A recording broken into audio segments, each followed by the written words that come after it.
Know, O Lord of the kings of the Jan, that these 2 dogs are my brothers and I am the third. Now when our father died and left us a capital of 3,000 gold pieces, I opened a shop with my share, and bought and sold therein, and in like guise did my 2 brothers, each setting up a shop. But I had been in business no long while before the elder sold his stock for 1,000 dinars, and after buying outfit and merchandise, went his ways to foreign parts. He was absent 1 whole year with the caravan, but one day as I sat in my shop, behold, a beggar stood before me asking alms, and I said to him, Allah open thee another door. Whereupon he answered, weeping the while, Am I so changed that thou knowest me not? Then I looked at him narrowly, and lo! It was my brother, so I rose to him and welcomed him, then I seated him in my shop and put questions concerning his case. Ask me not, answered he, my wealth is a waste and my state hath waxed unstated. So I took him to the hammam bath and clad him in a suit of my own and gave him lodging in my house. Moreover, after looking over the accounts of my stock in trade and the profits of my business, I found that industry had gained me 1,000 dinars, while my principal, the head of my wealth, amounted to 2,000.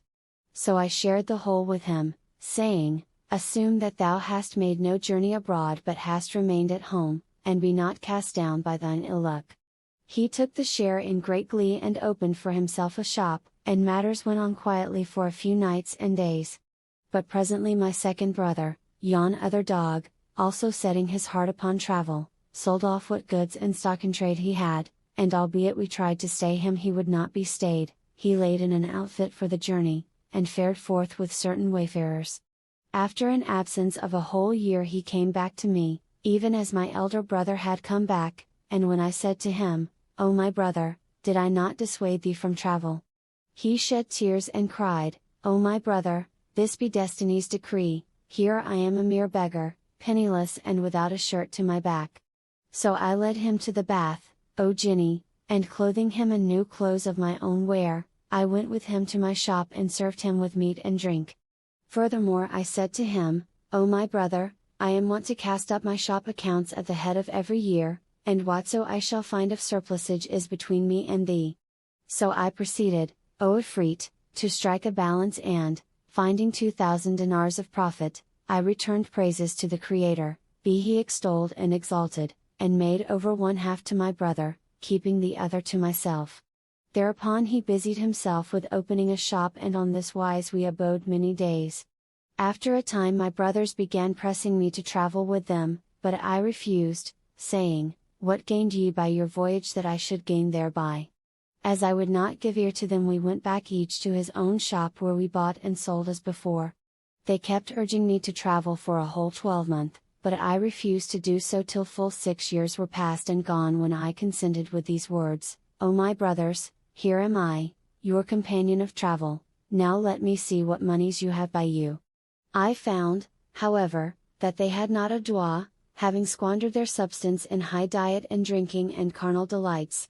Yet I spoke not a word of reproach, so far from it I looked over my shop accounts once more, and sold what goods and stock in trade were mine, and, finding myself the owner of 6,000 ducats, I gladly proceeded to divide that sum into halves, saying to my brothers, These 3,000 gold pieces are for me and for you to trade withal, adding, Let us bury the other moiety underground that it may be of service in case any harm befall us, in which case each shall take 1,000 wherewith to open shops.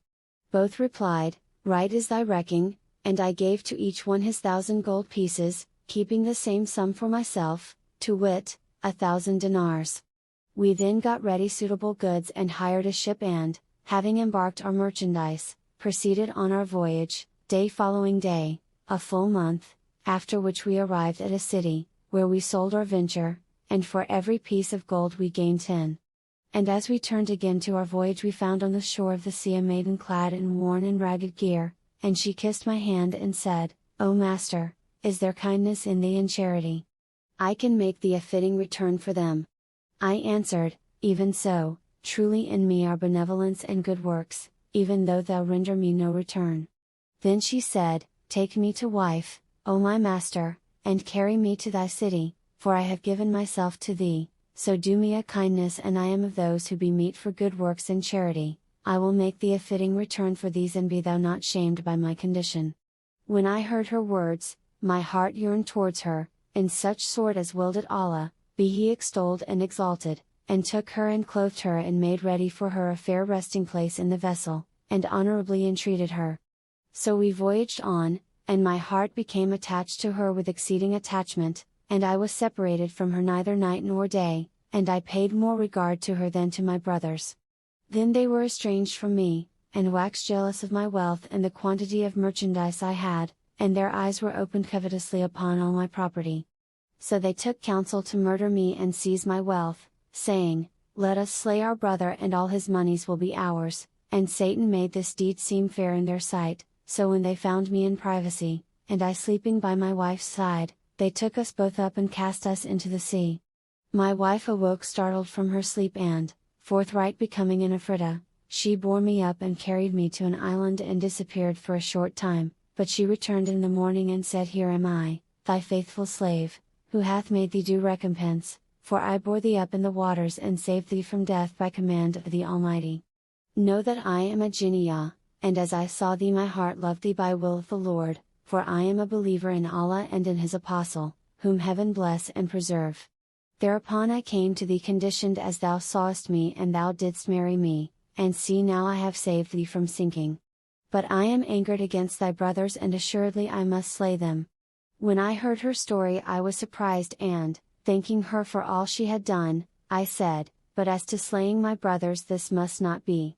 Then I told her the tale of what had come to pass with them from the beginning of our lives to the end, and on hearing it quoth she, This night will I fly as a bird over them and will sink their ship and slay them. Quoth I, Allah upon thee, do not thus, for the proverb saith, O thou who doest good to him that doth evil, leave the evildoer to his evil deeds. Moreover they are still my brothers.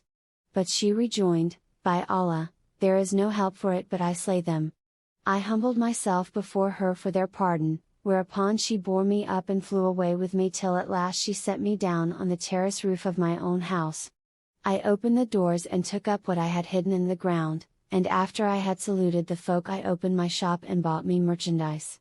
Now when night came on I went home, and there I saw these two hounds tied up, and, when they sighted me, they arose and whined and fawned upon me, but ere I knew what happened my wife said, These two dogs be thy brothers. I answered, And who hath done this thing by them? And she rejoined, I sent a message to my sister and she entreated them on this wise, Nor shall these two be released from their present shape till 10 years shall have passed. And now I have arrived at this place on my way to my wife's sister that she may deliver them from this condition, after their having endured it for 60 years. As I was wending onwards I saw this young man, who acquainted me with what had befallen him, and I determined not to fare hence until I should see what might occur between thee and him. Such is my tale. Then said the Jinni, Surely this is a strange story, and therefore I give thee the third portion of his blood and his crime. Thereupon quoth the third Shaykh, the master of the mare mule, to the Jinni, I can tell thee a tale more wondrous than these two, so thou grant me the remainder of his blood and of his offense. And the Jinni answered, So be it. Then the old man began the third Shaykh's story.